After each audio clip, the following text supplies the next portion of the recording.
ఈరోజు నేను మీకు ఇవ్వబోయే అంశం పేరు ఏంటంటే నిజమైన శిష్యులు. శిష్యులు అంటే గురువును వెంబడించేవారు. జనసమూహము వేరు, శిష్యులు వేరు. జనసమూహము చాలామంది ప్రభువుని వెంబడిస్తూ ఉండేవారు. వారు అనేక రకాల ఉద్దేశాలతో ప్రభువుని వెంబడిస్తూ ఉండేవారు. ప్రభు వారికి మామూలుగా వాక్యం చెప్పినా తన శిష్యులతో తన దగ్గరికి వచ్చి మాట్లాడిన వారితో కొంచెం భక్తిని లోతుగా విపులంగా వారికి అర్థం చేయించాడు. యేసు ప్రభువే మన గురువు, ఆయనే మన బోధకుడు, ఆయనే మన పరలోకపు తండ్రి. మత్తయి 23లో ఎవరిని గురువు అని పిలవద్దు, నేనే మీకు గురువును. ఎవరిని బోధకుడని పిలవద్దు, నేనే మీకు బోధకుడను. తండ్రి అని కూడా ఎవరిని పిలవద్దని ప్రభు చెప్పాడు. ఆయన గురువు అయితే మనము శిష్యులుగా ఉండాలి. ఆయన వలె మనము మార్పు చెందుటకు ఆయన్ని వెంబడించాలి, ఆయన వెనక వెళ్ళాలి. ఆయన్ని చూస్తూ, ఆయన పలికిన మాటలు వింటూ, ఆయన నుండి నేర్చుకుంటూ, ఆయన వలె మారిపోయి ఆ మీదట ఆయన వెళ్ళిన స్థలానికి మనం వెళ్ళాలి. క్రైస్తవ జీవితం యొక్క ఉద్దేశము ప్రభువుని వెంబడించుటయే.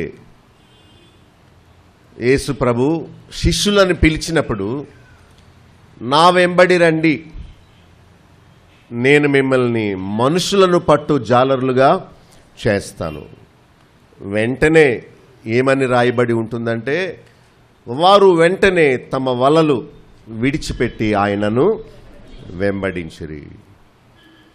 యేసు ప్రభుని వెంబడించేది కేవలం ఆదివారం కాదు, లేక అప్పుడప్పుడు కాదు, నిత్యము ఆయన్ని వెంబడించాలి. ప్రతి దినము ఆయనను వెంబడించాలి. చాలామంది శిష్యులు పేరుకు మాత్రం శిష్యులుగా ఉంటారు, కానీ ప్రభు యొక్క గుణలక్షణాలు ఏవి వాళ్ళల్లో కనిపించవు.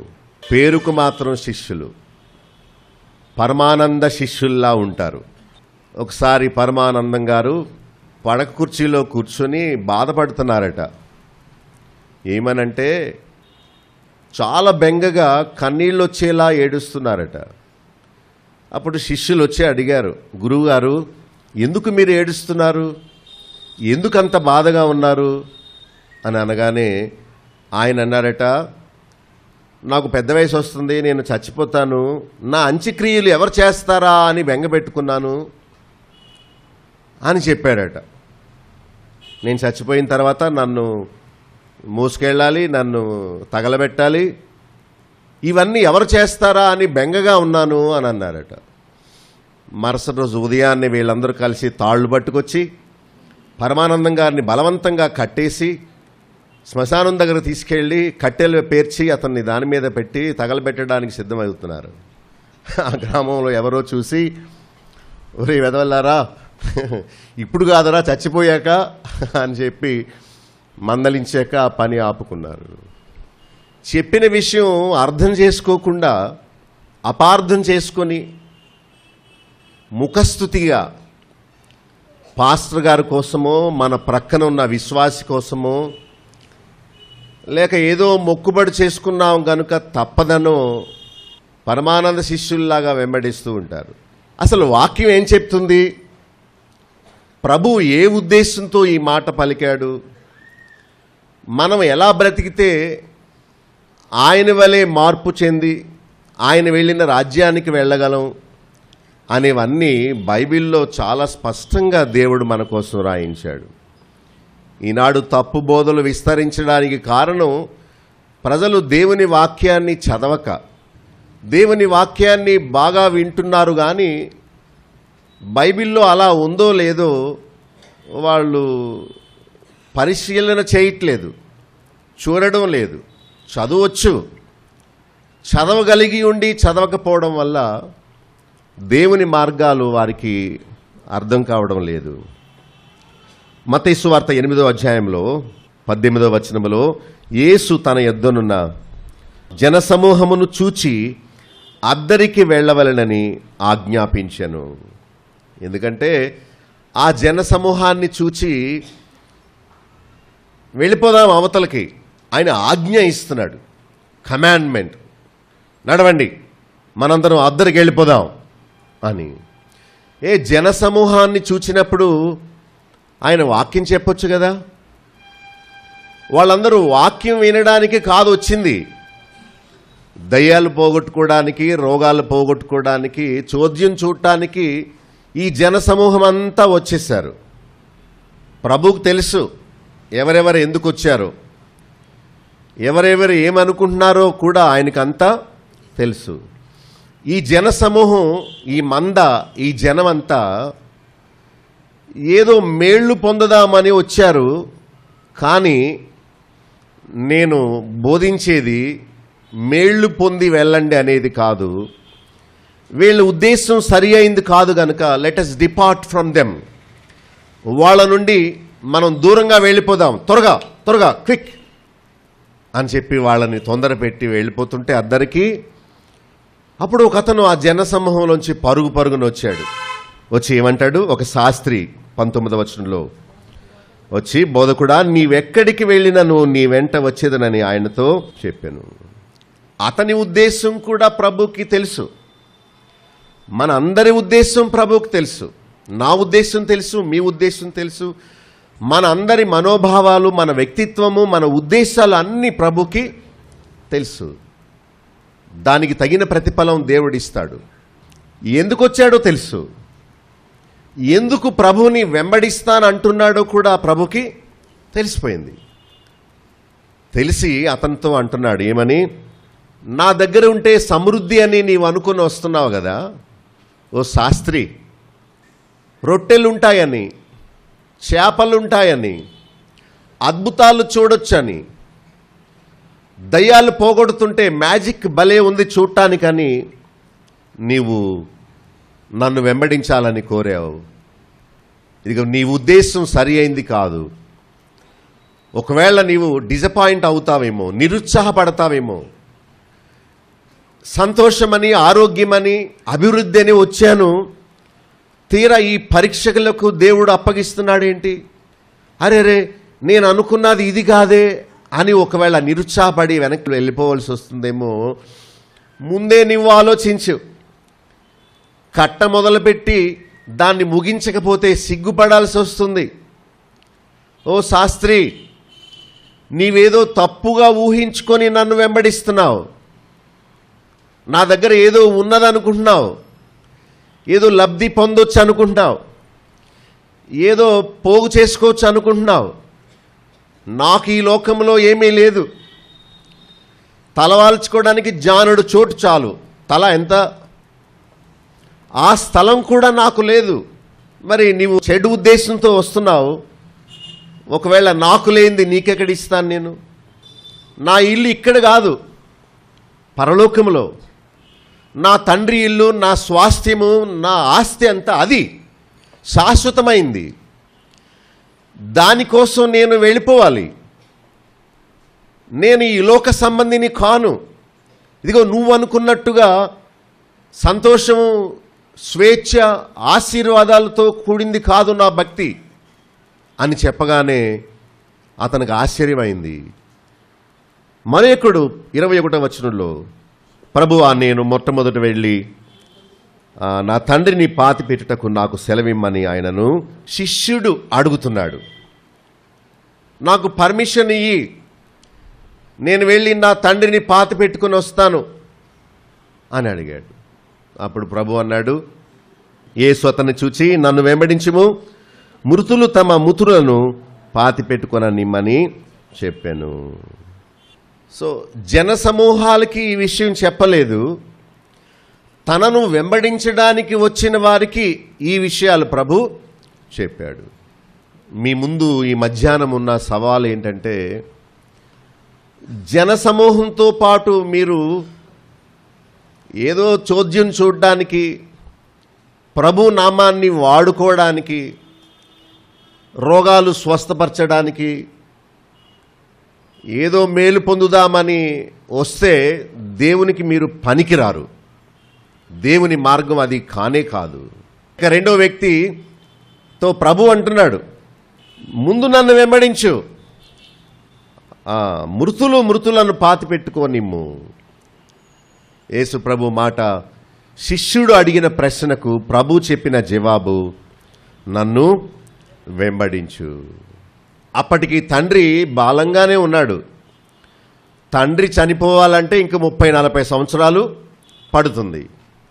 అంటే ఈ 30-40 సంవత్సరాలు తాను ప్రభుని వెంబడించకుండానే తండ్రి గురించి, ఆస్తి గురించి, ఈ పనులు వ్యవహారాల్లో ఉండిపోతాడని ప్రభు అన్నాడు. వాళ్ళ పనులు వాళ్ళు చేసుకుంటారు, వాళ్ళందరూ మృతులు, చచ్చిపోవడానికి బ్రతుకుతున్నారు. సో మృతులు, వారి మృతులను పాతిపెట్టుకొననిమ్ము, నీవు నన్ను వెంబడించు. చూచారా, యేసు ప్రభుని వెంబడించడం అనేది చాలా ఛాలెంజ్తో కూడిన విషయం, సవాలుతో కూడిన విషయం. రక్షింపబడడానికి మనం ఏమీ చేయక్కర్లేదు, కానీ ఆయన శిష్యులుగా ఉండడానికి మాత్రం చాలా ఖరీదైన విషయం అది. నాకెప్పుడు భయం వేస్తూ ఉంటుంది, ఈ జనసమూహంలో ప్రభు శిష్యులు ఎంతమంది, పొట్టు లాంటి సమూహం ఎంతమంది. పాస్టర్ గారికి సంతోషం అంతా నిండిపోతే, వావ్ ఎంతమంది వచ్చేసారో సభలకి, మీటింగ్లకి. కానీ దేవుడు జనాన్ని చూడ్డు. ఆయనకెందుకు లేనిపోయిన బరువు? ఆయన ఎదురు చూచేది నన్ను వెంబడించే శిష్యులెవరు. ఆనాడు శిష్యుల వలె సమస్తమును వదిలి ఆయన మాటను వింటూ, ఆయన వెనకాల, ఆయన అడుగుజాడల్లో వెళుతూ ఆయనను వెంబడించేవాళ్ళు ఎవరు అని ఆయన చూస్తాడు. కానీ కిటకిటలాడే జనం దేవునికి కరలేదు. ప్రభు చెప్పాడు, ఈ లోక బొరియలు, నివాసాలు, ఆస్తులు కాదనుకొని, బంధువులు, తండ్రి, కార్యక్రమాలు ఇవన్నీ కాదనుకోవాలి. జన సమూహము వలె జీవించక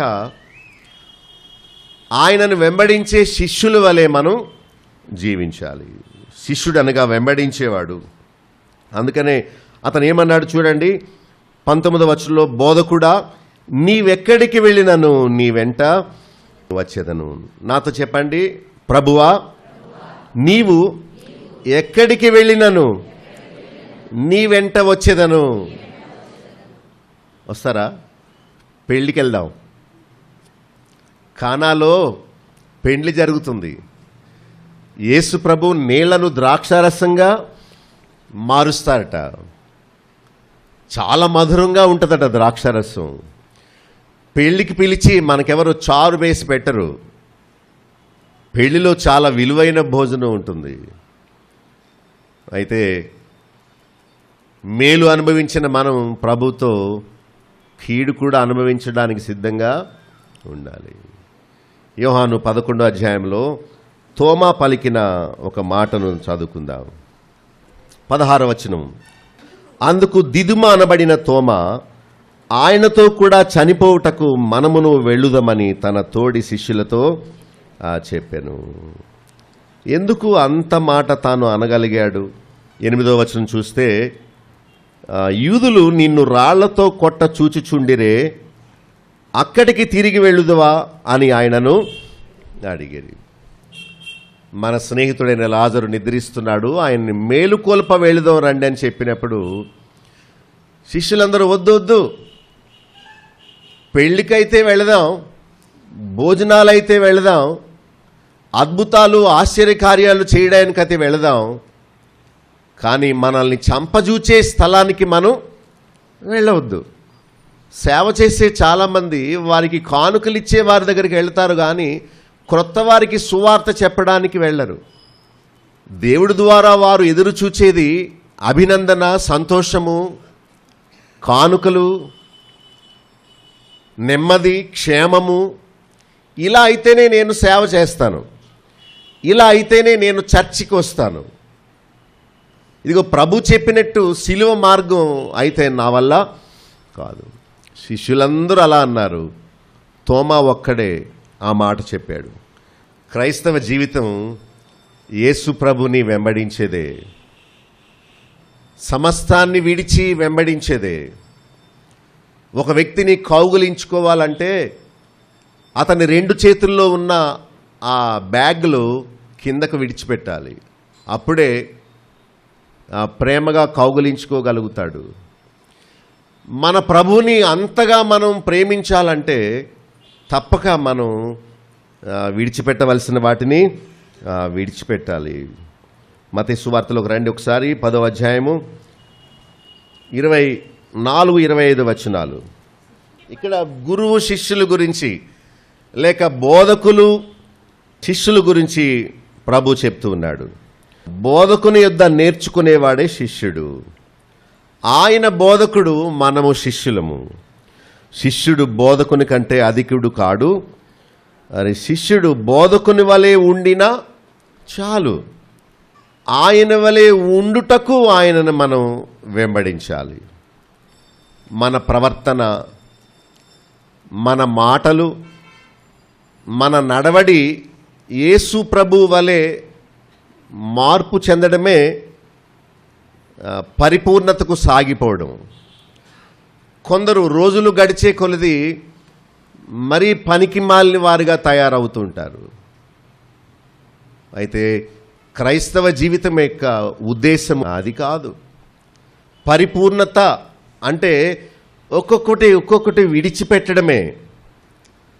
మనకు అవతల వ్యక్తి యొక్క భక్తి జీవితాన్ని స్టడీ చేయడానికి ఇష్టపడతాం, కానీ మన జీవితం గురించి మనం ఆలోచన చేసుకోం. నా జీవితాన్ని నాకు విడిచిపెట్టండి, నేను సమాధానం చెప్పుకోవలసిన వాడిని. నా జీవితం గురించి, నా సేవ గురించి, నాకు ఇవ్వబడిన డబ్బు గురించి, నాకు ఇవ్వబడిన కుటుంబం గురించి నేను నా తండ్రి ఎదుట నిలబడి లెక్క ఒప్పచెప్పవలసిన బాధ్యత నాది. నా గురించి మీరెందుకు వాపోతారు? మీ గురించి మీరు ఆలోచన చేయండి. రేపు మీకు కూడా మీ పాస్టర్ గారు రారు, నీ బంధుమిత్రులు ఎవరు రారు. నీవే నీ జీవితానికి లెక్క ఒప్పచెప్పాలి. బోధకుని వలె ఉండాలి. 26లో భయపడొద్దని చెప్తున్నాడు. మీరు వారికి భయపడొద్దు. 27లో చీకటిలో నేను మీతో చెప్పున్నది మీరు వెలుగులో చెప్పుడి, చెవిలో మీకు చెప్పినది మేడల మీద ప్రకటించండి.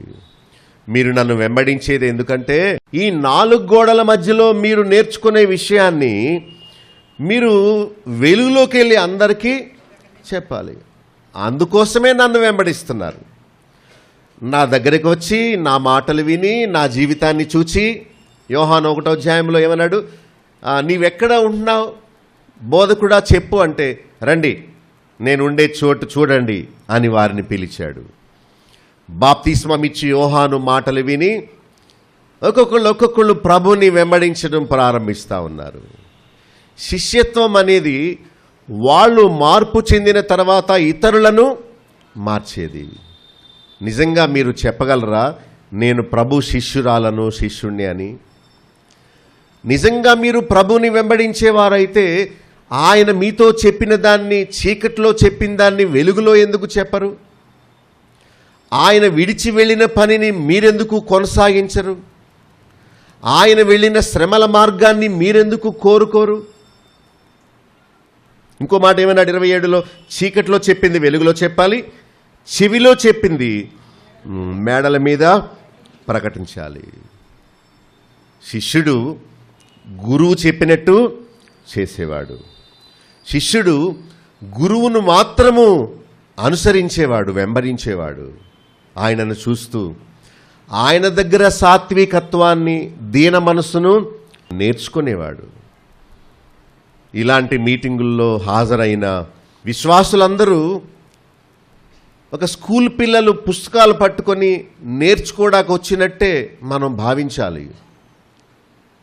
మనం నేర్చుకోవాలి. నా యొద్ద నేర్చుకొనుడి, నన్ను వెంబడించేవాడు ఎలా ఉండాలో నేను చెబుతున్నాను, వాటిని వినండి, ఆ ప్రకారం నేర్చుకోండి. నేను మీకు చెప్పు సంగతులను ఇతరులకు మీరు చెప్పండి అని చెప్పాడు. అపొస్తలుల కార్యం 11:26లో ఎవరు శిష్యులయ్యారో చూడండి. బహుజనులకు వాక్యం బోధించారట. ఆ వాక్యం విన్న తర్వాత మొట్టమొదట అంతియొకయలో శిష్యులు ఏమయ్యారు? క్రైస్తవులు అంటే పేరు పెట్టుకున్నవారు కాదు, లేకపోతే ఎస్సీ కులంలో నుండి యేసు ప్రభువుని నమ్ముకున్నవారు కారు, లేక కొత్త మాట కన్వర్టెడ్ క్రిస్టియన్స్ అట. అదేంటో, క్రైస్తవ్యం ఒక కులమైతే కదా. అందరూ అనేక రకాల కులాల్లో పుడతారు. యేసు ప్రభుని నమ్ముకున్నది మతం మారడం కాదు, కులం మారడం కాదు, అసలు అది మార్పు కానే కాదు. శిష్యులు ఏమన్నాడు? క్రైస్తవులు అనబడిరి. ఇంతకీ మీరెవరు? పెద్ద ప్రశ్న ఇది. మీరు క్రైస్తవులని చెప్పుకుంటే, దేవుని బిడ్డలని చెప్పుకుంటే మీరు తప్పక శిష్యులై ఉండాలి. శిష్యులై ఉండాలి. నిజంగా ఆలోచించండి. వాక్యం వింటూ భోజనాన్ని కూడా మర్చిపోవడమే ఉపవాసం. కాళ్ళు తిమ్మిరిలెక్కినా పర్వాలేదు, నేను ప్రభు కోసం భరిస్తాను. నడువు లాగినా పర్వాలేదు, నేను ఓర్చుకుంటాను. ఆలస్యమైనా పర్వాలేదు, నేను సహించుకుంటాను. అదే సమర్పణ. చిన్న చిన్న విషయాల్లో నీవు ఓర్చుకోలేనప్పుడు నీవు పెద్ద విషయాల్లో ప్రాణం పెట్టినంత త్యాగం నీవు ఎక్కడ చూపించగలవు? అసలు మిమ్మల్ని మీరు శిష్యులని పిలుచుకోవడానికి మీకు అర్హత ఉందా? లూకా 14:25 నుండి చూడండి. ఎవరు నా శిష్యులు అవ్వలేరో చెప్తున్నాడు. ఎవరు శిష్యులో చెప్పాడు? ఎలా ఉంటే శిష్యులో చెప్పాడు? శిష్యులు కానేనని వారు ఎవరో చెప్తున్నాడు. 3 సార్లు అంటున్నాడు. వాక్యం అనే అర్థంలో నేను, మీరు అందరూ మన జీవితాన్ని పరీక్ష చేసుకోవాలి. ఎవరు కానేరరు? 25లో ఆయన ఎద్దుకు రావాలి, ఆయన మార్గానికి అడ్డొచ్చే వారిని ద్వేషించాలట. ద్వేషించడం అనే మాట చాలా కఠినమైంది. అలా ద్వేషింపని వాడు నాకు శిష్యుడిగా ఉండలేడు. నీవు లోకాన్ని, నన్ను ఎలా ప్రేమిస్తావు? నీ శరీరాన్ని, నన్ను కూడా నీవు ఎలా ప్రేమిస్తావు? ఒక దాసుడు 2 యజమానులకు దాసుడుగా ఉండలేడు కదా. ఆలోచన చేయండి ఈ విషయం గురించి. ఆయన మార్గానికి అడ్డొచ్చే వారిని పెద్ద లిస్ట్ ఇచ్చాడు. తండ్రిని, తల్లిని, భార్యను, పిల్లలను, అన్నదమ్ములను, అక్కచెల్లెలను, తన ప్రాణమును సహా ద్వేషింపకుంటే నాకు శిష్యుడు కాను. ద్వేషించడం అంటే ఆయన మార్గానికి అడ్డొచ్చే వారిని కాదనుకోవడమే. అంత సమర్పణ మీలో ఎవరైనా చేశారా? మా నాన్నగారు ఒక మాట అంటూ ఉండేవారు. భార్య అయినా, కుమారుడైనా, అల్లుడైనా, బిడ్డలైనా భక్తి మార్గానికి అడ్డొచ్చే వారిని నేను లెక్క చేయను, నాకు వద్దు. ఒకసారి మీటింగ్కి ఆలస్యమైందని మా అమ్మగారిని సిద్ధపడి ఇంకా వస్తున్నారు, తలుపులు వేసుకొని వెళ్ళిపోయి అన్నారంతే. కారులో వెళ్ళిపోయాం. అలాగ ఆగిపోయారు అమ్మగారు. ఒక్క నిమిషం ఆలస్యమైంది. ఎంత ఖచ్చితంగా ఉండేవారు. భావమద్రులతో ఎన్ని ఇబ్బందులు పడ్డారో. బైబిల్ బోధించే సత్యాన్ని వారు సమ్మతించినప్పుడు నువ్వెవరివో నేనెవరినో, ఎంత దగ్గర బంధువైనా, ఎంత ప్రియమైన బిడ్డైనా ఆయన తర్వాతే. ఎంత మంచి సమర్పణ. అలా ఆయన్ని నేను వెంబడిస్తేనే ఆయన రాజ్యంలోకి వెళ్ళగలం. దేవుని భక్తి సులువైంది కాదు. ఎంతో చెమట కార్చాలి, ఎంతో కన్నీరు కార్చాలి, అవసరమైతే రక్తం కూడా మనం ప్రభు కోసం కార్చాల్సి ఉంది. మన పంతాన్ని వదిలేసుకోవాలి, మన కులాన్ని వదిలేసుకోవాలి, మన స్వంత ఇష్టాన్ని, మన ఆ ఆశల్ని, నాకు ఫలానాదంటే ఇష్టం వదిలి విడిచిపెట్టేసుకోగలగాలి. ఒక ఆయన తీర్మానం చేసుకున్నారట, నేను 12:30 భోంచేసేస్తాను. నో, అవకాశం ఉన్నప్పుడు తిను, మంచిదే. ప్రభు కోసం నీవు 4 గంటలకు తినాల్సి వస్తే ఆ రోజు నీవు భోజనాన్ని మానేయగలవా? నీవు భోజనం ఏంటండి? ప్రభు చెప్పాడు, నీ సొంత వారు అందరినీ పెద్ద లిస్ట్ ఇచ్చాడు. నువ్వు నాకు ముఖ్యం కాదు, ఆయన నాకు ముఖ్యం. He is my priority. ఓ ప్రాణమా, నువ్వు కూడా నాకు దేవునితో పోల్చుకుంటే నాకు ప్రియమైనది కాదు. ప్రాణాన్ని ద్వేషించడం అంటే అది ఆశపడే దానికి ఇవ్వకపోవడమే దాన్ని ద్వేషించడం అంటే. 27లో ప్రభు చెప్తున్నాడు, తన సిలువను మోసుకొని ఆయనను వెంబడించాలి, లేకుంటే శిష్యుడు కానేరడు.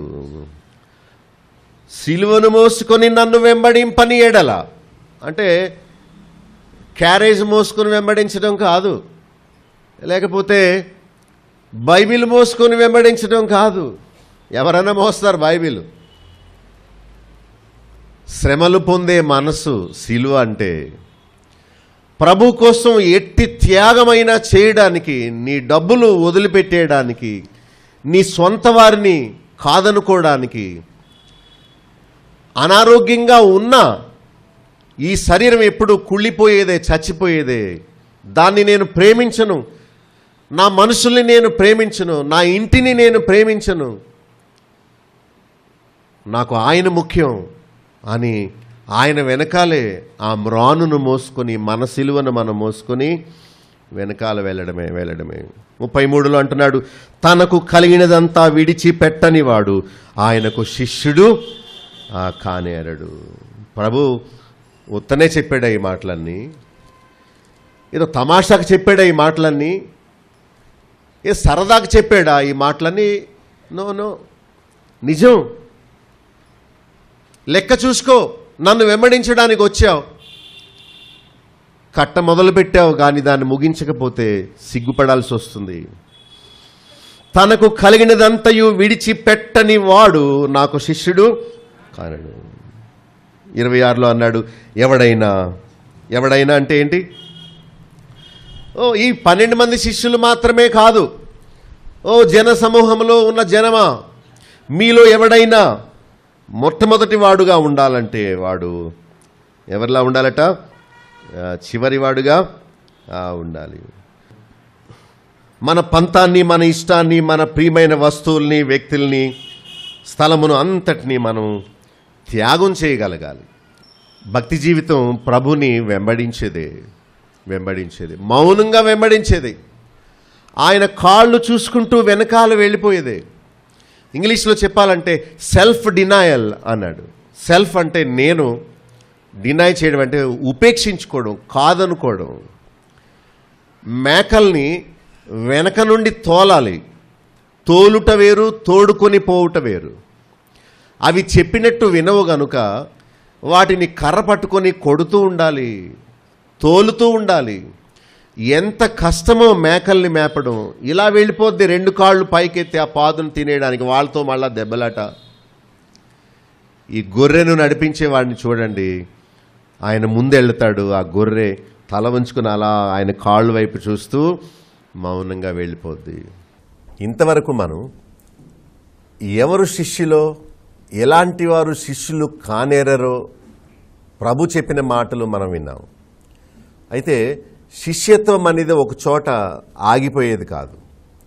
శిష్యత్వం అంటే యేసు ప్రభు కొందరిని శిష్యులుగా చేర్చుకున్నాడు. అలాగే పౌలు కొంతమంది యవనస్తులను శిష్యులుగా చేసుకొని వారికి తర్బీదు ఇచ్చాడు. మనం చెప్పుకున్నట్టు శిష్యుడు అంటే గురువును కలిగినవాడు. ఈ ప్రభు శిష్యులు కానీ లేక అపోస్తలుడైన పౌలు కానీ యేసు ప్రభు అనే గురువు దగ్గర నేర్చుకొని వారు మిగిలిన వారికి సలహాలు, వాక్యాలు బోధించారు. కనుక పౌలు తిమోతికి నేర్పిన తీతు అనే భక్తునికి నేర్పిన, శీలాకు నేర్పిన, యేసు ప్రభు ద్వారా నేర్చుకున్న వాటినే, ఆత్మ ద్వారా నేర్చుకున్న వాటినే తన కింద వారికి చెప్పాడు. గనుక తిమోతికి కానీ, పౌలుకు కానీ, నాకు కానీ, దేవుని సేవ చేసే మీకు కానీ, విశ్వాసులుగా ఉన్న వారికి కానీ గురువు యేసు ప్రభువే. నిజమైన శిష్యుడు అంటే ఎవరు అనే ఈ అంశంలో ఎలా ఉంటే నిజమైన శిష్యులు అవుతారో పౌలు చెప్పిన మాటలు మనం చూద్దాం. ఆయన తిమోతికి రాసిన 2వ పత్రిక 2వ అధ్యాయంలో, నా కుమారుడా, క్రీస్తు యేసునందున్న కృపచేత బలవంతుడవు కమ్ము.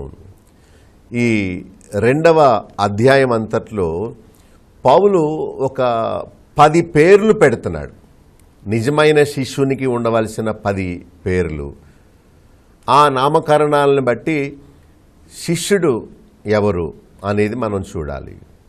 లేక నీవు నేను అలాంటి శిష్యులను పోలిన వారమై ఉన్నామో లేదో మనం చూడాలి. దేవుని సన్నిధి అంటే వాక్యం వినే సమయం. వాక్యం వినే సమయంలో గీటురాయి లాంటి దేవుని వాక్యాన్ని ఓ ప్రక్కన వింటూ మరో ప్రక్కన మన జీవితాన్ని పెట్టుకొని ఈ విధంగా నేను జీవిస్తున్నానా అని మనం పరీక్ష చేసుకోవాలి. దేవుని వాక్యము మన సహజ రూపాన్ని చూపించే అద్దం లాంటిది. మరి దేవుని వాక్యాన్ని ఏదో క్యాజువల్గా వింటూ, ఏదో టైంపాస్గా వింటూ, లేకపోతే టీవీలో వాక్యం వస్తూ ఉంటుంది, మనం ఏదో పని చేసుకుంటూ ఇటు అటు తిరుగుతూ వాక్యం విని, అది కాదు పద్ధతి.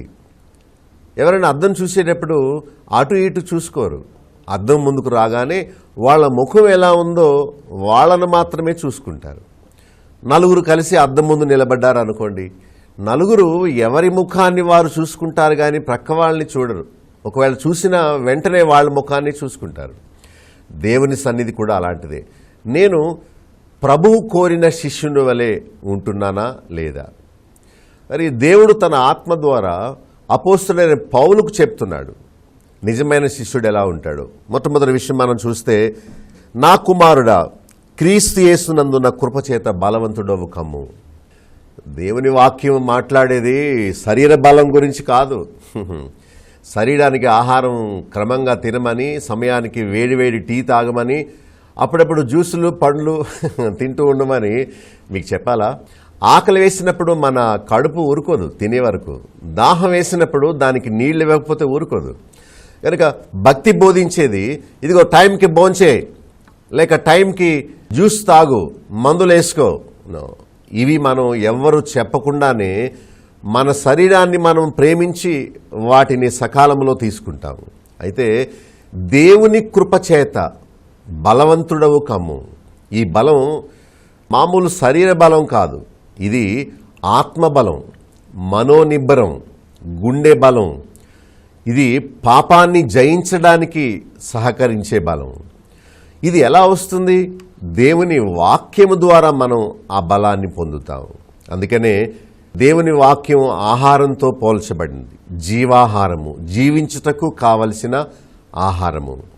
మరి బలం పొందాలంటే మనం ఎలా భోంచేస్తామో, లేక డ్రింక్స్ తాగుతామో, లేక ఆహారాన్ని భుజిస్తామో, అలాగే దేవుని బలాన్ని మనం పొందాలంటే దేవుని వాక్యాన్ని మనం తప్పగా వినాలి. పేతురు రాసిన మొదటి పత్రిక 2వ అధ్యాయంలో రక్షణ విషయంలో ఎదుగునట్లు వాక్యమనే పాలను అపేక్షించమని చెప్తున్నాడు.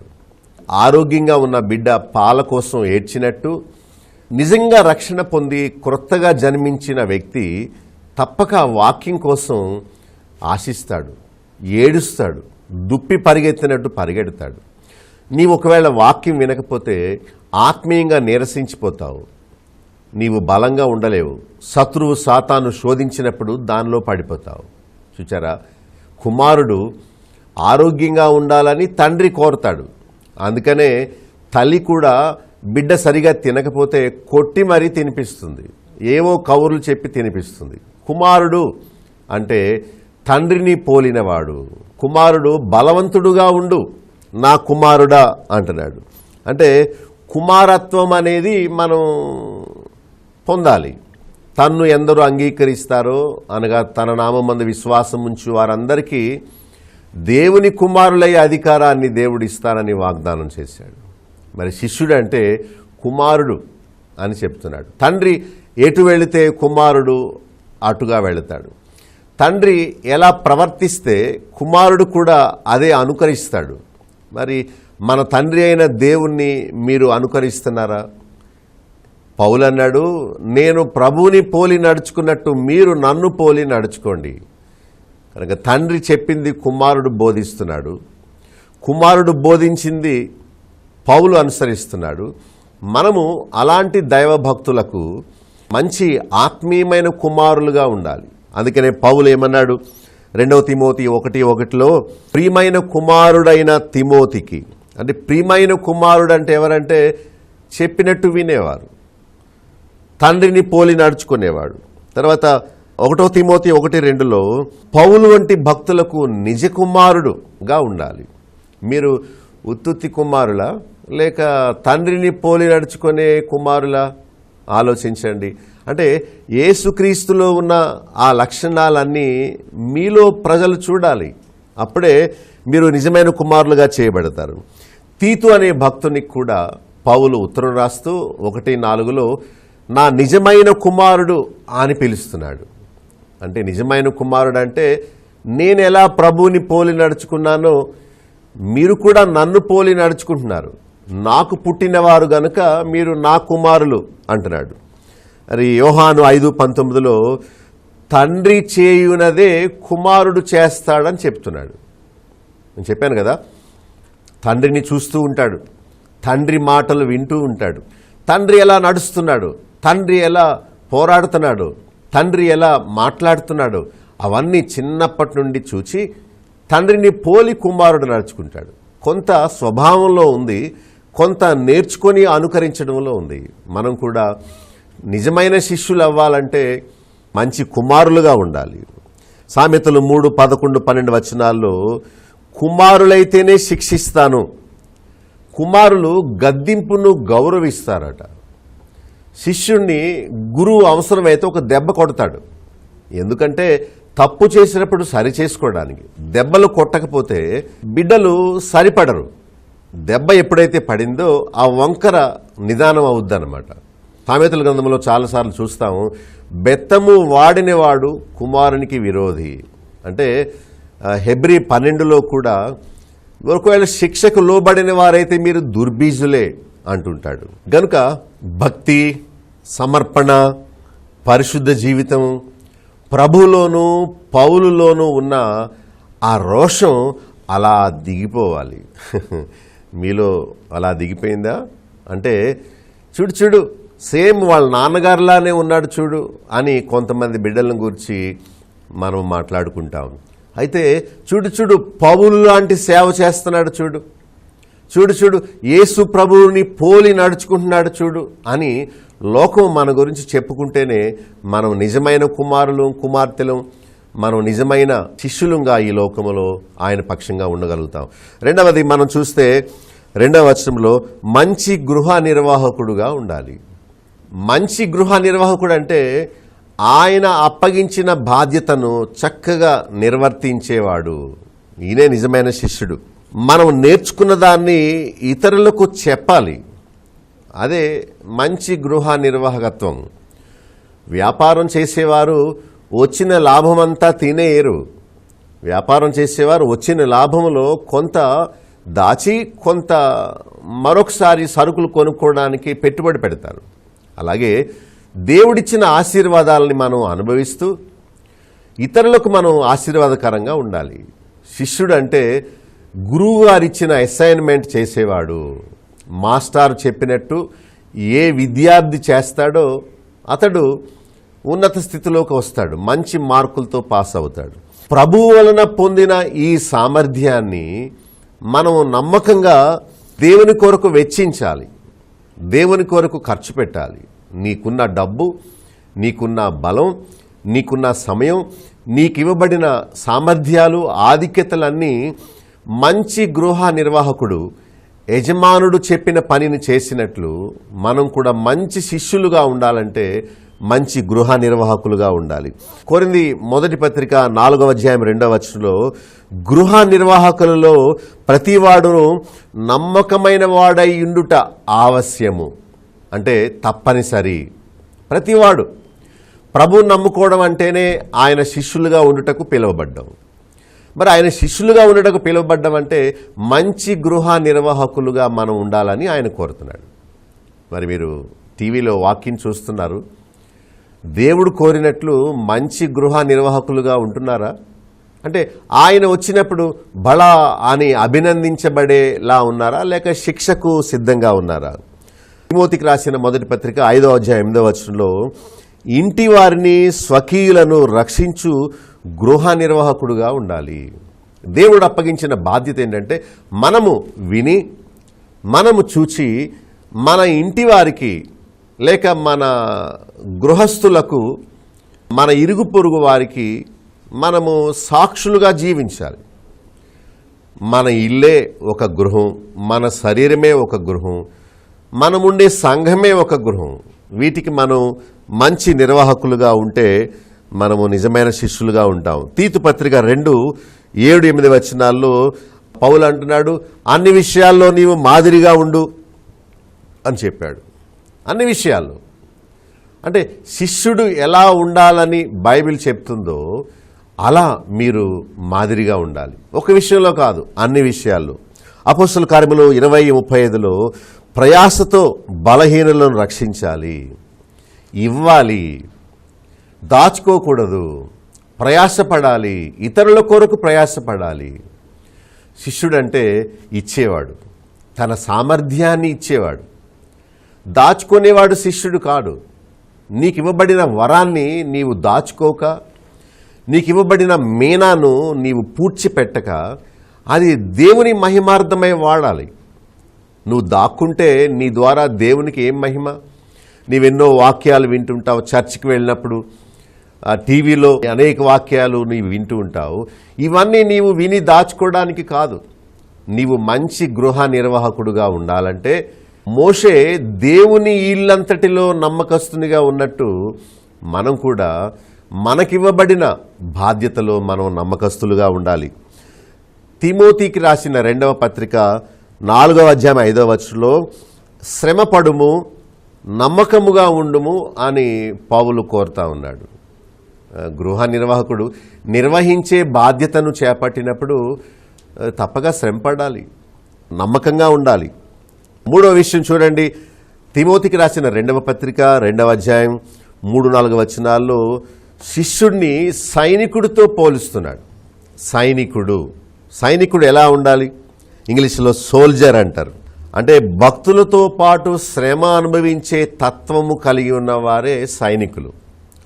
సైనికుడు ఎప్పుడు అలర్ట్గా ఉండాలి, రెడీగా ఉండాలి.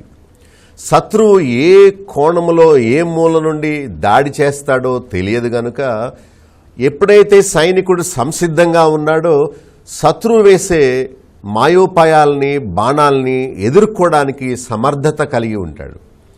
మరి ప్రభువు నమ్ముకున్న వాళ్ళందరూ సైనికులే. ఆయనను వెంబడించే వారందరూ సైనికులుగా ఉండవలసిందే. సైనికుడు దండులో ఉంటాడు కానీ ఒంటరిగా పోరాడు. దండు అంటే సైన్యం. మనం దేవుని బిడ్డలతో కలిసి ఆయన బిడ్డల పక్షంగా ఉండి మనం పోరాడాలి. తనను చేర్చుకొనిన వానిని సంతోషపెట్టాలి లేక సంతృప్తి పరచాలి. మనలను దండులో చేర్చుకున్నవాడు ఎవరంటే యేసు ప్రభు. ఆయన్ని సంతోషపెట్టే శిష్యులుగా మనం ఉండాలి. పరమానంద శిష్యుల గురించి మనం చూచాం కదా. వాళ్ళు యజమానికి లేక గురువు గారికి తలపోటుగా తయారయ్యారు. ఏంట్రా మీకు ఏం చెప్పాను, మీరు ఏం చేస్తున్నారు చూడండి అంటే వాళ్ళు పడిపోయే వస్తువును చూస్తూ ఉన్నారు. నో, మనం అలాంటి శిష్యులుగా ఉండకూడదు. కానీ 90% మంది ప్రభుని వెంబడిస్తున్నామని చెప్పుకునే శిష్యులందరూ పరమానంద శిష్యులుగానే ఉంటున్నారు. సైనికుడు అంటే పోరాడేవాడు. తనను ఎవరైతే పనిలో పెట్టుకున్నారో, దండులో చేర్చుకున్నారో వారిని సంతోషపెట్టాలి. కమాండర్కి మనం విధేయత చూపాలి. నీ ఇష్టం నా ఇష్టం కాదు, మన యజమానుడైన ప్రభు ఇష్టం. సైనికుడు నాకు ఇష్టం వచ్చినట్టు నేను చేస్తానంటే అతన్ని సైన్యంలోంచి తీసేస్తారు. మరొక విషయం ఏంటంటే అతడు ఈ జీవన వ్యాపారములో చిక్కుకోకూడదు, అంటే వరల్డ్లీ అఫైర్స్తో సంబంధం ఉండకూడదు. నేను నా ప్రభు, నా మందిరం, నా జీవనోపాధి నిమిత్తం నేను ఎంచుకున్న పని, నా కుటుంబము, ఇంతేగాని లోక వ్యవహారాలు రాజకీయాలతో క్రైస్తవుడికి సంబంధం లేదు. లోకము వారి వెంట వెళుతుంది. అయితే ప్రభు నమ్ముకున్న మనం, శిష్యులుగా పిలువబడిన మనం నమ్మకమైన సైనికులుగా ఉండాలని దేవుడు కోరుతున్నాడు. యెహోషువ 1:9 దేవుడు యెహోషువతో ఏమన్నాడంటే, దేవుని బట్టి నీవు ధైర్యంగా ఉండు, భయపడొద్దు అన్నాడు. సైనికుడు భయపడితే యుద్ధం ఏం చేయగలడు? నీవు నేను ఎదుర్కొన్న పరిస్థితులు చాలా కఠినమైనవి. వీటిలో మనం భయపడి వెనక్కి వెళ్ళిపోతే వీపు మీద ఎలాంటి కవచం లేదు కాబట్టి సాతాను లేక శత్రు వేసిన బాణాలు వెనకాల గుచ్చుకుపోతాయి. కనుక ధైర్యంతో పోరాడాలి కానీ ఎప్పుడు వెనుకంజ వేయకూడదు. కీర్తన 41:1 సాతానుతో, అనారోగ్యముతో, ఇబ్బందులతో, పాపముతో మనం నిత్యము పోరాడాలి. సైనికుడు కొన్నిసార్లు తన హెల్మెట్ తీసేసి, తన బెల్ట్ తీసేసి లుంగి కట్టుకుని పడుకుంటాడు. కానీ ఈ సైనికుడు రిలాక్స్గా పడుకునే అవకాశం లేదు. ఒకసారి నిద్రలో కూడా చెడ్డ కలలు వచ్చినప్పుడు దేవుని ఆత్మ సహాయంతో మెళుకువ తెచ్చుకొని ప్రార్థన చేసుకుని, ఇలాంటి పీడకల, ఇలాంటి పాపం చేసినట్టుగా కలొచ్చింది ఏంటి అని మనం వెంటనే శత్రువుని ఎదుర్కోవాలి. ఓహో, ఇది సైతాను వల్ల కలిగింది అని మనం వాడిని ఎదిరించాలి. నిత్యము పోరాటమే. సైతానుతో పోరాటం, లోకము దాని ఆశలతో పోరాటం. మరి మీరు నిజమైన శిష్యులుగా ఉండాలని అనుకున్నవారు మంచి సైనికునిగా ఉంటారా లేక రాజీ పడిపోతారా? చూడండి, పౌలు ఏమన్నాడు 5వ వచనంలో, జట్టి అని పిలుస్తున్నాడు. జట్టి అంటే కుస్తీ పట్టు పట్టేవాడు, పోరాడేవాడు, నియమము ప్రకారము పోరాడేవాడు జట్టి. శిష్యుడు అనే దానికి పర్యాయ పదాలు. పౌలు చెప్పిన 4వ విషయాన్ని మీకు చెప్తున్నాను. మొట్టమొదట కుమారుడు, రెండవది మంచి గృహ నిర్వాహకుడు, మూడవది సైనికుడు, 4వది జట్టి. జట్టి అంటే ఎథల్ట్, అంటే ఆటల పోటీల్లో లేక కుస్తీ పట్టు పోటీల్లో పాల్గొనేవాడు.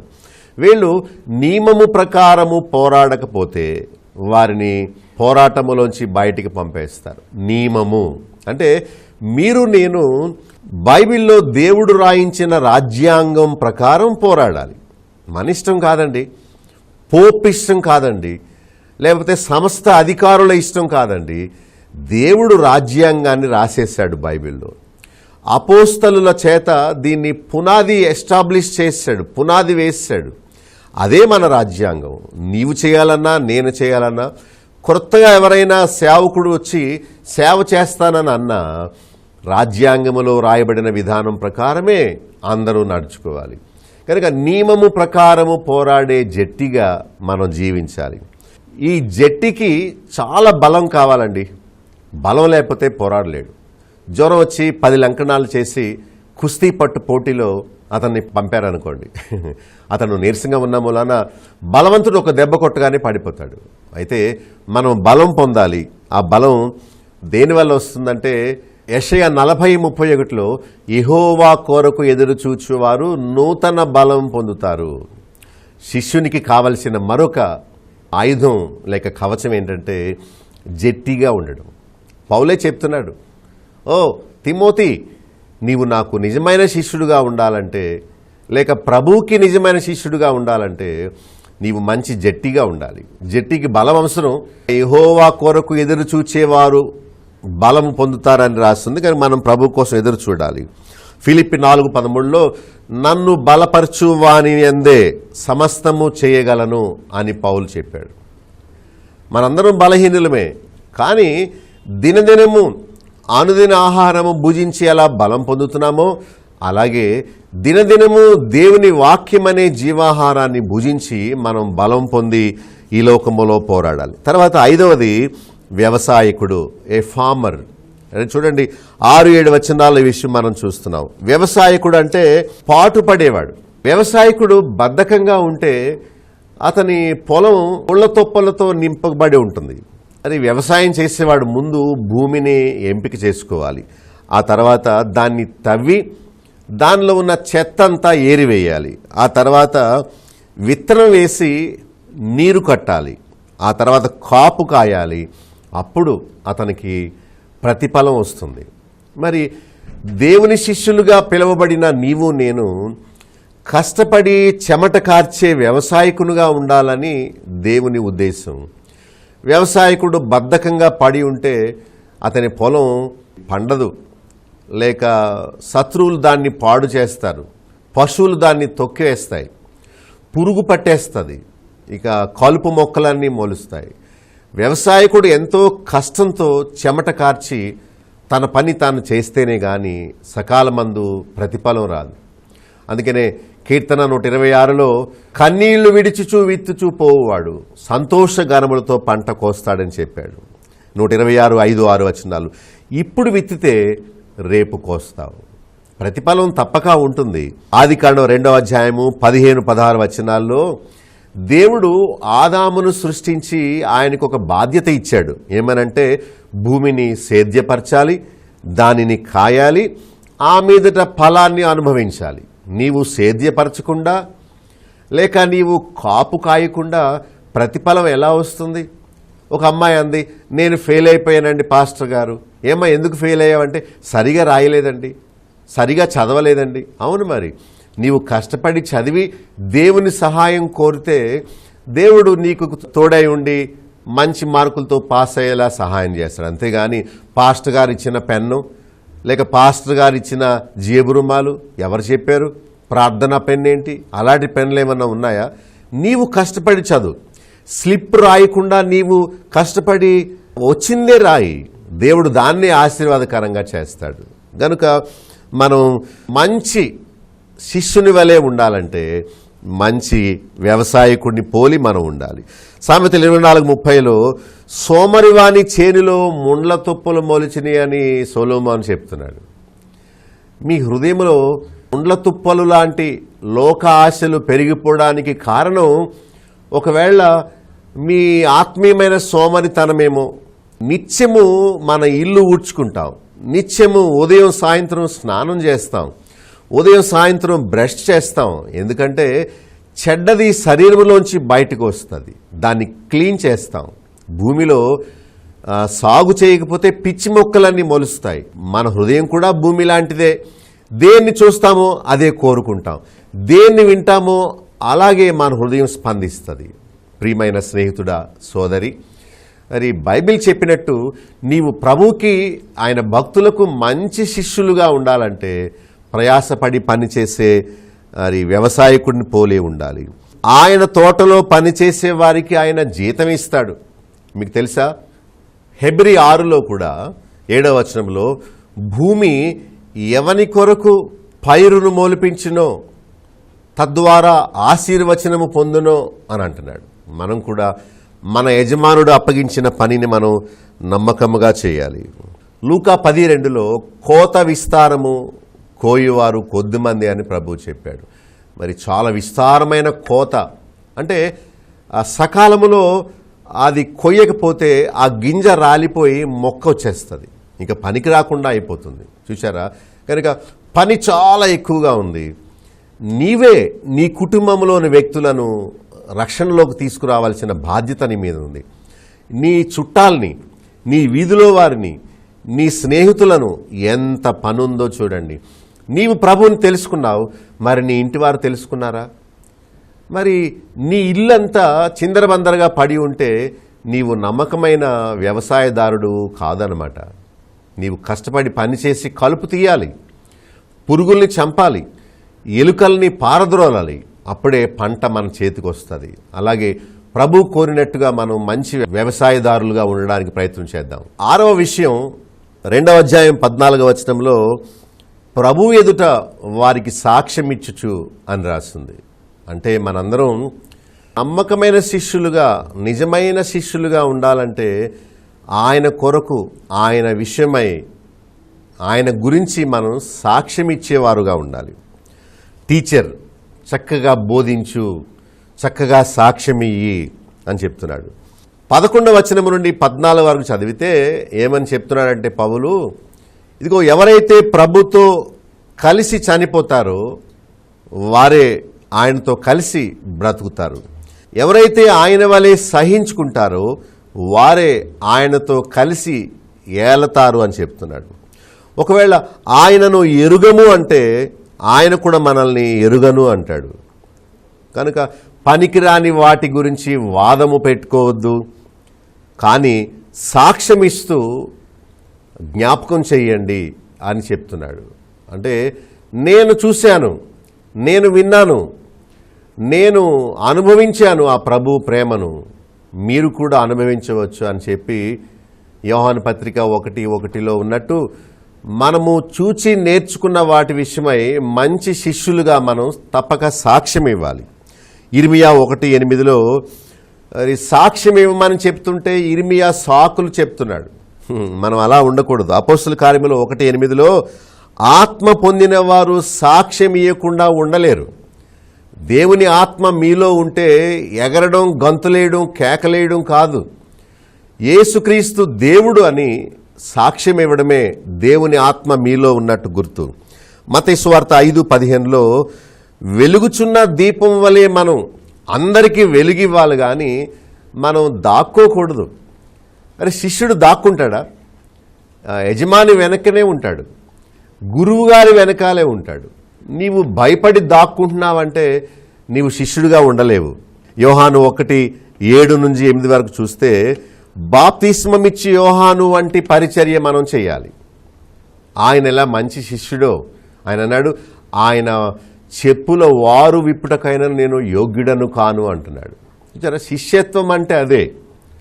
బాప్తిస్మమిచ్చి యోహాను తన గురించి తాను చెప్పుకోలేదు, ఇదిగో నా వెనక వచ్చేవాడు నాకంటే గొప్పవాడు అని ప్రభు గురించి చెప్తున్నాడు. కొంతమంది గురువును మించిన శిష్యులైపోతారు. అంటే యేసు ప్రభుకు చెందాల్సిన ఘనతను వారు దొంగలిస్తారు. మనం పరీక్ష చేసుకుందాం, ప్రభు కోరినట్లు మనం మంచి బోధకుడుగా, మంచి సాక్షిగా మనం జీవించాలి. ఇంకా చదువుకుంటూ వెళితే 15-17 వచనాలు చూస్తే ఏ స్కిల్డ్ వర్కర్ అంటే చక్కగా పనిచేసేవాడు, పనివాడుగా ఉండాలని కోరుతున్నాడు. పనివాడు అంటే సిగ్గుపడనక్కరలేని పనివానిగా, దేవుని ఎదుట యోగ్యునుగా మనల్ని మనం కనుపరుచుకోవాలి. చేతకాని వానికి సిగ్గుచేటు అంటారు. అంటే గురువుగారి దగ్గర పని నేర్చుకున్నవాడు కొంతకాలానికి గురువుగారు చేసినట్టుగా తాను చేయాలి. నేర్చుకునేది ఎందుకు? దాన్ని డిమాన్స్ట్రేట్ చేయడానికే కదా. నీవు ఆదివారం చర్చిలోకి వచ్చి నేర్చుకునే విషయాలు మీరు వెళ్ళి ఫలించాలి అని ప్రభు చెప్పాడు. యోహాను 15వ అధ్యాయంలో మీరు వెళ్ళి ఫలించుటకు, మీ ఫలము నిలిచిండటకు నేనే మిమ్మల్ని ఏర్పరచుకున్నాను. కనుక నిజమైన శిష్యుడు మంచి పనివాడుగా ఉండాలి. అప్పగించబడిన పనిని చక్కగా నిర్వర్తిస్తే అప్పుడు యజమాని వల్ల మెప్పు, ఘనత పొందుతాడు. అక్కడ కింద రాస్తున్నాడు, సత్య వాక్యాన్ని బాగుగా తెలుసుకొని సరిగా ఉపదేశించేవాడుగా ఉండాలి. అంటే కొందరు అనుకుంటారు వాక్యం చెప్పే పని పాస్టర్లది మాత్రమే అని. లేదు లేదు, వెలిగించబడిన ప్రతి క్రొవ్వొత్తి, ఆరిపోయిన ప్రతి క్రొవ్వొత్తిని వెలిగించబద్ధుడై ఉన్నాడు, వెలిగించవలసిన వాడై ఉన్నాడు. అది మన బాధ్యత. Every believer is a missionary. అంటే ప్రతి విశ్వాసి ఒక సువార్థికుడు, ప్రతి విశ్వాసి దేవుని పనిలో ఒక పనివాడు. 16వ వచనంలో అపవిత్రమైన వట్టి మాటలకు దూరంగా ఉండు. ఊరకే కబుర్లు చెప్పుకునే బ్యాచ్ కొంతమంది ఉంటారండి. వాళ్ళు వ్యర్థమైన కబుర్లు, ముసలమ్మ ముచ్చట్లు చెప్పుకొని దేవుడు అప్పగించిన పనిని వారు అశ్రద్ధ చేస్తారు. కనుక 16వ వచనంలో అపవిత్రమైన వట్టి మాటలకు దూరముగా ఉండాలి. ఆయన దృష్టికి ఆయన ఎదుట యోగ్యముగా జీవించాలి. వాక్యాన్ని బాగా చదవాలి. మంచి దాసుడా అని అనిపించుకోవాలి. చూచారా, ఇలాంటి శిష్యత్వములోనికి మనం రావాలి. నేను ముందులో చెప్పినట్టు జనసమూహముగా జీవించడం వేరు, ఇంకా ఒక మెట్టు ప్రభువుకి దగ్గరగా వచ్చి ప్రియమైన శిష్యునిగా జీవించటం వేరు. భయపడి దాక్కునే పనివాడుగా ఉండక శిక్ష కొరకు కాక యజమానుడు ఇచ్చే ప్రతిఫలము బహుమానం కోసం మనం ఎదురు చూద్దాం. తర్వాత విషయం చూడండి, 20-21 వచనాల్లో ఒక పాత్రగా మనం జీవించాలి. శిష్యుడు అంటే దేవుడు వాడుకునే ఒక పాత్ర, యజమానుడు వాడుకొనుటకు ఘనత నిమిత్తమైన పాత్రగా ఉండాలి, వెండి బంగారు పాత్రగా ఉండాలి. యజమానుడైన ప్రభువు వాడుకొనుటకు అర్హమైన పాత్రగా ఉండాలి. ఒకరోజు నేను ఒక పని నిమిత్తం వెళుతూ నా దగ్గర ఉండి బైబిల్ నేర్చుకునే కుర్రాళ్లలో ఇద్దరిని నువ్విలరా అని పిలిచాను. అప్పుడు మిగతా వాళ్ళందరూ నన్ను పిలవలేదేంటి, నేనంటే ఇష్టం లేదేమో అనుకున్నారు. అప్పుడు వెళుతూ చెప్పాను, నీవు ఉపయోగపడేవాడు, నీకు మైక్ ఆపరేషన్ వచ్చు, యాంప్లిఫైర్ ఎలా పెట్టాలి, వైర్లు ఎలా బిగించాలి, టకటక నీవు చేయగలుగుతావు. కానీ నీకేమొచ్చు? నీవు వచ్చి కూర్చొని విని బద్ధకంగా వెళ్ళిపోవడం తప్ప ఏనాడు నీవు సహాయపడి పని చేయనప్పుడు నా వెనక ఎందుకు దండుగా అని అతన్ని పిలవలేదు. మరొక అబ్బాయికి వాహనం నడపడం వచ్చు, నువ్వురా అని పిలిచాను. మరొక అబ్బాయికి చక్కగా వాక్యాన్ని రికార్డ్ చేయడం వచ్చు, లేక ఇలాంటి కెమెరాలో నా ముందు ఒక కెమెరా ఉంది కదా, ఈ కెమెరాలో చక్కగా ఈ వాక్యం అంతా షూట్ చేయడం అతనికి బాగొచ్చు గనక నువ్వురా అని పిలిచాను. ఉపయోగపడని వస్తువు తుప్పు పట్టి పాడైపోద్ది. కొంతమంది బద్ధకస్తులు దాక్కుంటారు, సార్ కంట్లో పడ్డామంటే పని చెప్తారు అనుకుంటారు. అరే, నీవు పని నేర్చుకుంటేనే కదా రాబోయే దినాల్లో నీవు మంచి సేవకుడుగా అవ్వగలుగుతావు. నీవు దాక్కుంటే నీవు తుప్పు పట్టిపోతావు.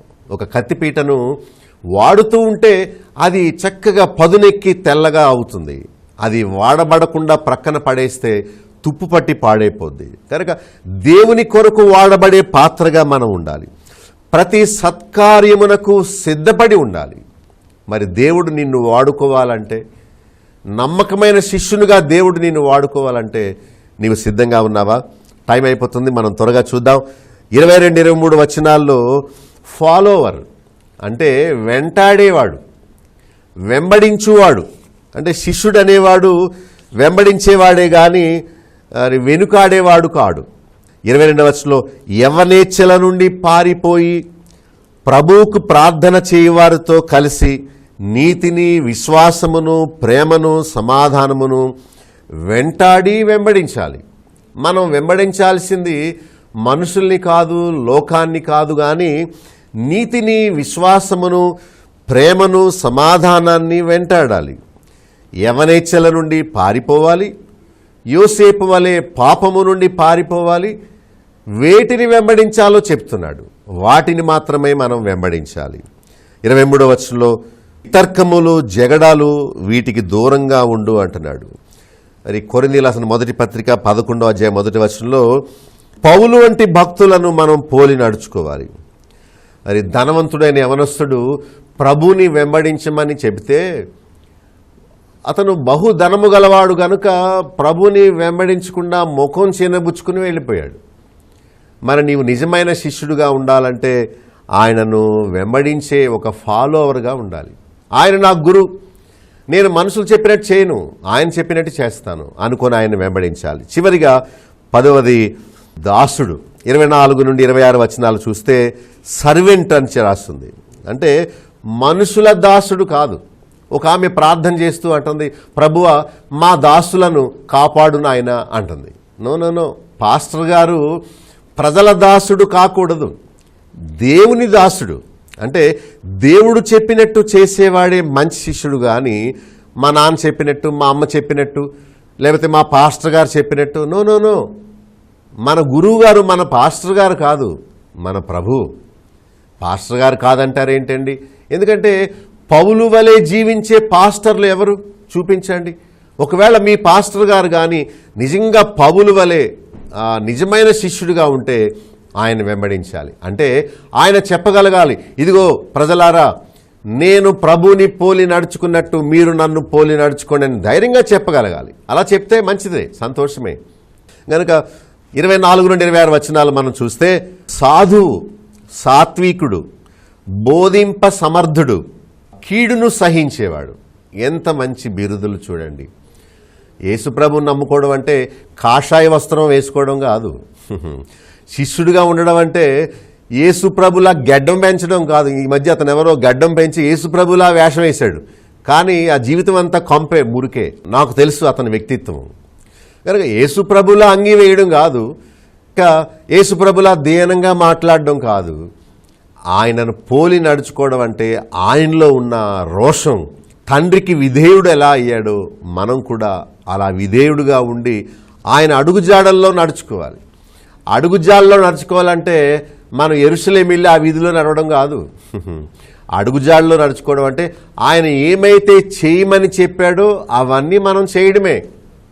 అలా మనం చేస్తే ఆయన తండ్రికి విధేయుడయ్యట్టు మనం కూడా మన ప్రభువుకి విధేయుడై, ప్రభువుకి విధేయులమై ఆయన రాజ్యములో మనం ప్రవేశించగలుగుతాం. అలాంటి మంచి శిష్యుడిగా ఉండాలని కోరుకుందాం. మీరు ఉంటారా? నేను ఉండడానికి తీర్మానం చేసుకున్నాను. మీరు కూడా నిర్ణయించుకోండి.